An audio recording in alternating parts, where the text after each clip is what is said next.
I always like to keep it nice and tidy. Hi, I'm Joanna. My name is Joanna. I've got a little 20-year-old Jack Russell here called Shadow. Ah. He's 20. But yes, 20. tell me, Yeah. 20 years old? 20 years old, yeah. Wow. My situation, Now, I just wondered, because you're living in a tent, so I suppose you're on a holiday. No. So, on the 1st of this month, unfortunately, after 25 years, I lost my 3-bedroom house due to neighbourly disputes. The whole family lives up there, and there's actually 14 people altogether which were kind of against me up there, you know, which was really quite wicked.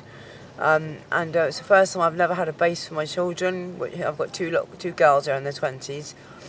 But they can take care of themselves. Well, one's in London for a minute, but she's not actually housed, and the other one, though, she's only 22. She has a place in Cornwall, but she's okay for a minute.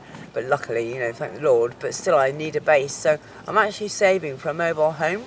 That's what I want, because yeah. And the other thing was that I owed £5,000 in rent, but that's not a lot of money. I mean, I phoned them and said I could pay it in £500 chunks, and they said no.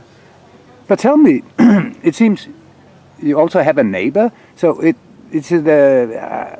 not the only one without a proper housing. Oh no, that's my daughter and my husband. So yeah, that's just she's come over for the day to say hello. And yes, but I mean, you're not the only one in England and Cornwall that. Oh, that's homeless. Oh no. There's lots of people. I mean, some people do it by choice.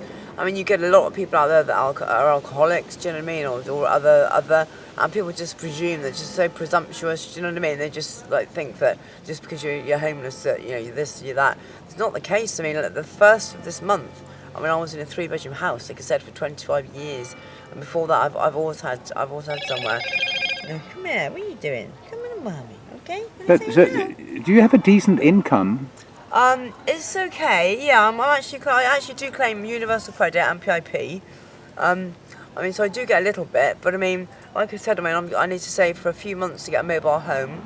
You know, I mean, I don't drive, but I have a social worker that helped me. I mean, all the way through this all the way through this process, I've actually had no help whatsoever. Before? No one's told me anything. No, nobody's told me anything through the whole process. Nobody. And what they did do, though, they gave me, about 4 days ago, they said that I could go back up to the house, which is up this area. I was born around this area. And they said that I could had 3 hours to collect all my belongings, but I couldn't really afford the storage. Do you know what I mean? And I've got two... You live just up here? No, I had a place up at Windsor Court, which is quite a posh area. Like, you know, it's nice. But my two sisters, unfortunately, that's my only family left. One's older, she's a school teacher at St Francis School, and the other one's younger. She works with adult mentally handicapped. Yeah. But what do you do for a living? I don't at the moment because I'm like poorly. I've got some mental health problems and whatever, and I've got really bad back. But what did you do before? Oh, I've done everything. I can fly like a 2-seater, like smaller light aircraft. I used to get paid for dancing on Hitman and Her. I don't know if you remember that. No. With Pete Waterman and Michaela Stratton. That was every weekend. But tell me, what is your perspective? What do you mean? Sorry. I mean, where will you go from here?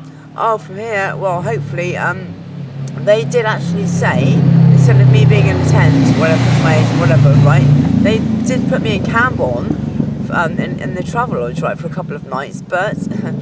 Get this, so the second night I was there, I was on the top floor in room 205, and I went to my sister's for a roast dinner. I stayed at hers for the evening, and then I went back to the Travelodge, and all my stuff had gone. They'd taken all my stuff. Wow. One staff member said that it was in the bin.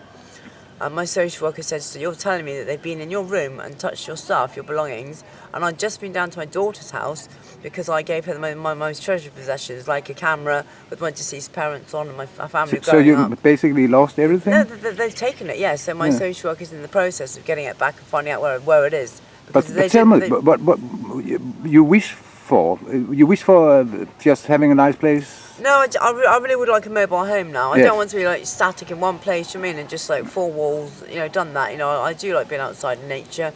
Before, it was actually done that little bit there. See that little bit there? See the tree on the right? See the tree there? There's like a little tiny gap on the left there. I don't know if you can see it. But we were down there, like in a little field. But unfortunately, one of my daughters, she brought a friend up there who's not too nice, and he snapped the padlock off and kind of started looking at our stuff. So I was like, oh. But I mean, have if to you, move. if you get a mobile home, how will you make a living?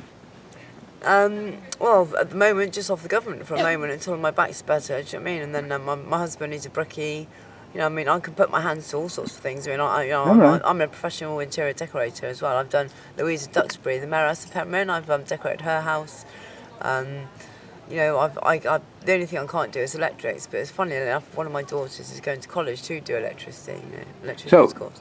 My point is, your life hasn't ended yet. Oh no, not at all. No. And the best thing of all is that I've got the main man. I'm a born again Christian, so you know. I mean, I know God has a great plan for me, and because I hadn't moved for 25 years out of that place, and it never really felt like home.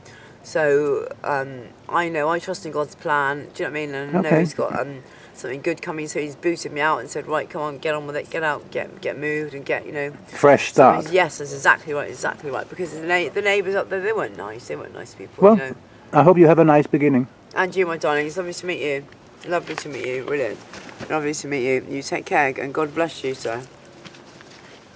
See you later.